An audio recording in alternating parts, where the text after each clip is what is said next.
सोलापूर शहरात एका बाजूला पाणी टंचाईची चिंता असताना दुसऱ्या बाजूला निष्काळजीपणामुळे लाखो लिटर पिण्याचे पाणी वाया गेल्याचा धक्कादायक प्रकार शुक्रवारी मर्याई चौकात घडला आहे।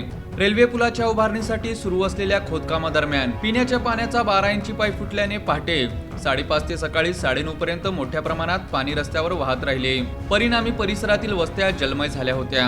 2 दिवसापूर्वी जेसीबीच्या खोदकामादरम्यान भूमिगत जलवाहिनीला धक्का बसला होता। त्यावेळी पाणी पुरवठा बंद असल्याने गळती लक्षात आली नाही। स्थानिक नागरिकांनी हा प्रकार महानगरपालिकेच्या अधिकाऱ्यांच्या निदर्शनास आणून दिला होता, मात्र त्याकडे गांभीर्याने लक्ष न दिल्याचा आरोप नागरिकांनी केला आहे।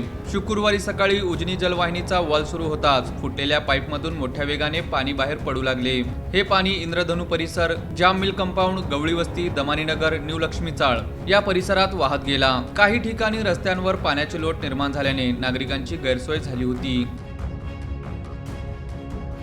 भैया चौक ते दमानीनगर यामधील रेल्वे ब्रिज पुलावर या काम चालू असताना 2 दिवसाखाली पाण्याची पाईपलाईन फुटली आणि ते पाण्याची पाईपलाईन फुटली असताना सुद्धा महापालिकेच्या कर्मचाऱ्यांनी इकडे दुर्लक्ष केलं आणि तसेच नॅशनल हायवेच्या कर्मचाऱ्यांनी याची तात्काळ दखल घेऊन काम करणं गरजेचं असताना एकतर या पुलाचं काम संथ गतीने चालू आहे।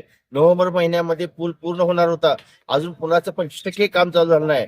या शहरातील तिन्ही आमदारांचे प्रतिनिधित्व करणारा हा भाग असून या भागाच्या पुलावर येणार जाणारे रहदारी भरपूर संख्या आहे आणि उन्हाळा पण 1 महिन्याने पुढे पावसाळा 1 महिन्याने पुढे गेला असताना उन्हाची तीव्रता जाणीव असताना सोलापुराला भीषण पाणी टंचाई जाणवत भासत असताना सुद्धा असे पाईपलाईन मोठे फोडून पाण्याचे दुरुपयोग होत आहे, या पाण्याची नासाडी होत आहे आणि याबाबत या सोलापूर महापालिकेच्या पदाधिकारी असलेले यांचं महापालिका अंकुश नाही, महापालिकेच्या आयुक्ताचं कर्मचारी अंकुश नसल्याने हे सगळं होत आहे आणि नॅशनल हायवेच्या कर्मचाऱ्यावरही तात्काळ किंवा इथल्या ठेकेदारावरही तात्काळ महापालिकेने कारवाई करणे गरजेचं आहे।